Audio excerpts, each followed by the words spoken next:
सबैजनालाई। आज पनि हामी फाइनेन्स बुकको ओल्ड इज गोल्डको सोल्युसन लिएर आइसकेको छौँ। आज चाहिँ हामीले चाहिँ मेनली फोकस चाहिँ लोन एमोर्टाइजेसन सेड्युललाई गर्नेछौँ।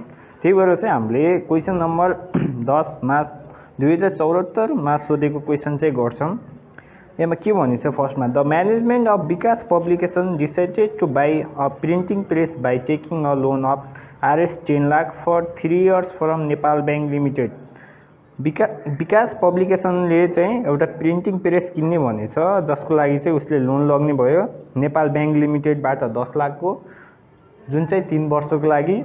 The loan bears a compound annual interest rate of 10%, जो लोन लगेत बापत चाहिँ 10% चाहिँ इन्ट्रेस्ट रेट छ। And calls for equal annual installment payment at the end of each for 3 years। 3 वर्षको लागि चाहिँ इक्वल एनुअल इन्स्टलमेन्ट चाहिँ पेमेन्ट गर्नु पर्यो, त्यो पनि वर्षको लास्टमा। भनेपछि यो चाहिँ अर्डिनरी एन्युटी भयो। अब फर्स्टमा के भन्दैछ, what is the amount of annual payment, हामीले तिर्ने एनुअल पेमेन्ट यानि कि किस्ता कति हो त, फर्स्ट क्वेसन। बीमा चाहिँ prepare a loan amortization schedule, दोस्रोमा चाहिँ लोन एमोर्टाइजेसन सेड्युल बनाऊ, र तेस्रोमा what fraction of payment made in year two represent the principal, payment चाहिँ कति गर्नुपर्छ जसले चाहिँ इयर 2 मा प्रिन्सिपल चाहिँ रिप्रेजेन्ट गरोस्। अब हामी चाहिँ फर्स्ट क्वेसनमा गर्छौँ। हामीलाई के देखाएको त, गिभन द्याट हामीले प्रेजेन्ट भ्यालु अफ एन्युटी, यानि कि हाम्रो लोन भनेको जहिले पनि प्रेजेन्ट हुन्छ। यो चाहिँ हामीलाई दिएको छ 10 lakh.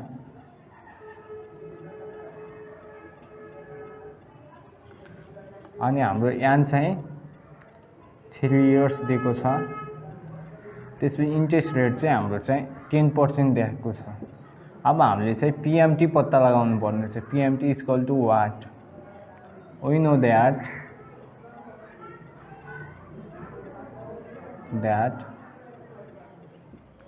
present value of annuity is equal to PMT into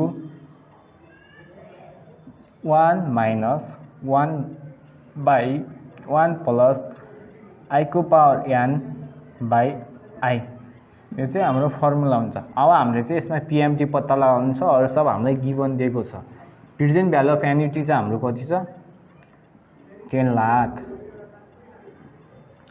PMT त हामीले पत्ता लगाउनु पर्ने हो, पीएमटी इन्टु 1 माइनस 1 बाई हाम्रो इन्ट्रेस्ट रेट चाहिँ 10% हो, एन चाहिँ 3 years छ।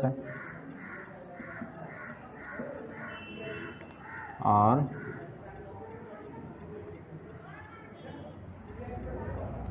PMT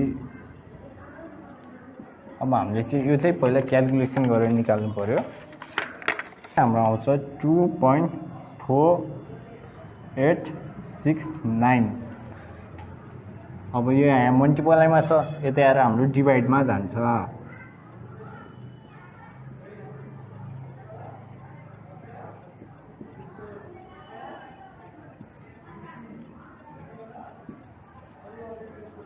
Therefore PMT is equal to PMT हाम्रो कति आयो, आरएस 4 लाख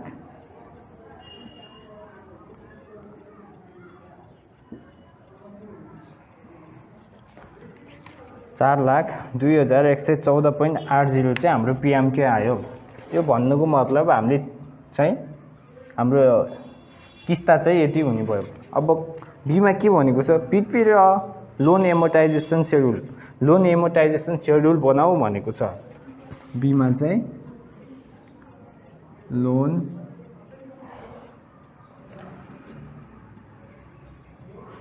एमोर्टाइजेसन सेड्युल,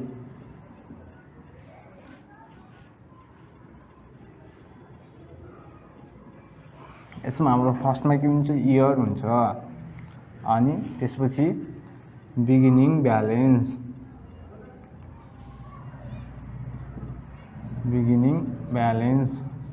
त्यसपछि हाम्रो के हुन्छ, इन्स्टलमेन्ट,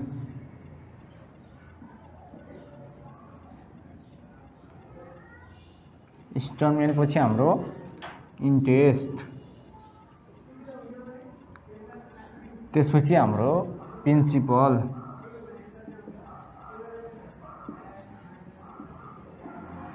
लास्टमा आएर चाहिँ हाम्रो इन्डिङ ब्यालेन्स हुन्छ। इन्डिङ ब्यालेन्स अब हामी चाहिँ फर्स्टमा इयर 1 को गर्छौँ। इयर 1 को लागि बिगिनिङ ब्यालेन्स चाहिँ हाम्रो हामीले कति लगे हम त लोन 10 लाख को लगे हम, त्यही भएर हाम्रो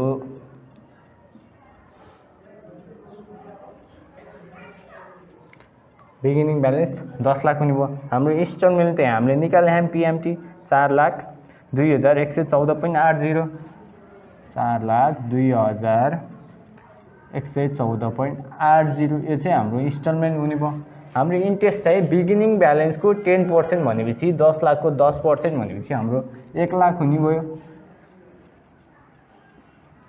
अनि प्रिन्सिपल भनेको चाहिँ हाम्रो इन्स्टलमेन्टबाट इन्ट्रेस्टलाई घटाइसकेर आएको एमाउन्ट चाहिँ हाम्रो प्रिन्सिपल हुन्छ, जुन भनेको 3 लाख। यो चाहिँ हाम्रो प्रिन्सिपल हुने भयो। अब इन्डिङ ब्यालेन्स भनेको बिगिनिङ ब्यालेन्सबाट प्रिन्सिपललाई घटाएपछि आएको एमाउन्ट हो। 697885.2 यो चाहिँ हाम्रो इन्डिङ ब्यालेन्स भयो। अब हामी इयर 2 मा आयौँ। इयर 1 को इन्डिङ ब्यालेन्स चाहिँ हाम्रो इयर 2 को लागि चाहिँ बिगिनिङ ब्यालेन्स हुन्छ 6,97,885.2 चाहिँ हाम्रो इन्डिङ ब्यालेन्स हुने बिगिनिङ ब्यालेन्स हुने भयो। इयर 2 को लागि हाम्रो इन्स्टलमेन्ट चाहिँ सेम छ। अब इन्ट्रेस्ट चाहिँ हाम्रो बिगिनिङ ब्यालेन्सको 10% हो, त्यही भएर चाहिँ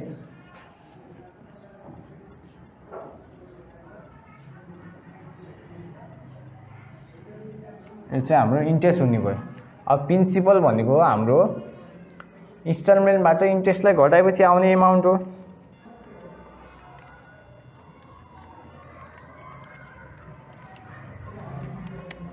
यो गर्दा चाहिँ हाम्रो 3,32,000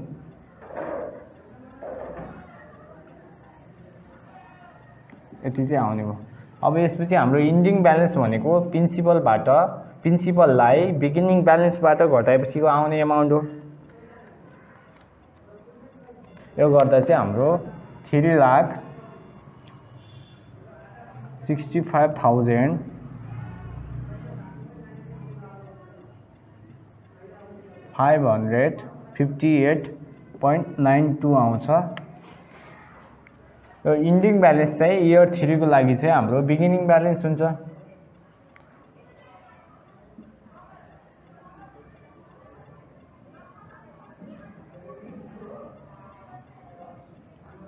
$3,65,558.92 हुन्छ।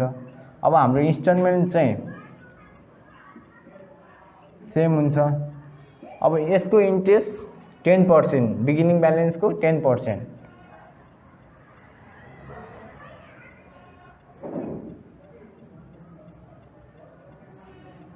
अब प्रिन्सिपल भनेको हाम्रो इन्स्टलमेन्टबाट इन्ट्रेस्ट घटाइसकेपछि आउने एमाउन्ट हो, जुन चाहिँ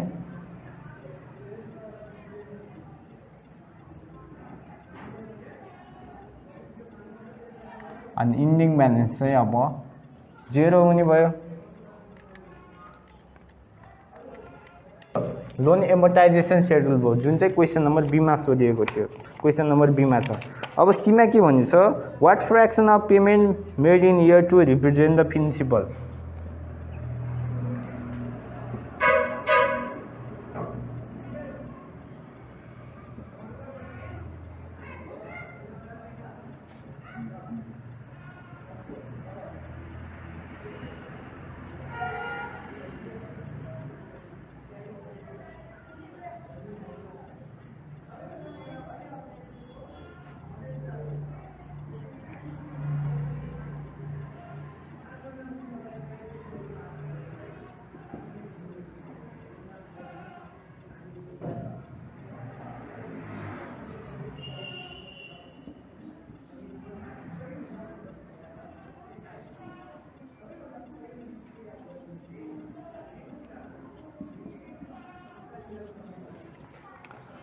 हाम्रो चाहिँ इयर 2 को लागि प्रिन्सिपल कति छ भन्दाखेरिमा 3,32,326.28 इन्स्टलमेन्ट चाहिँ हाम्रो 4,02,114.80 चाहिँ हाम्रो प्रिन्सिपल भयो इयर 2 को। यो चाहिँ इन्स्टलमेन्ट भयो इन्टु 100 गर्दा चाहिँ हाम्रो टोटल क्याल्कुलेसन गर्दा चाहिँ 82.64% आयो। यो चाहिँ हामीले ओल्ड इज गोल्डको सोल्युसन राख्यौँ। अब तपाईहरुलाई चाहिँ टाइम भ्यालु अफ मनीसँग रिलेटेड फर्मुला र इन्ट्रोडक्सनको ब्रिफली जानकारी प्राप्त गर्न चाहनुहुन्छ भने त्यसको लागि चाहिँ हामीले लिंक चाहिँ डिस्क्रिप्सनमा राखेको छौं। Thank you.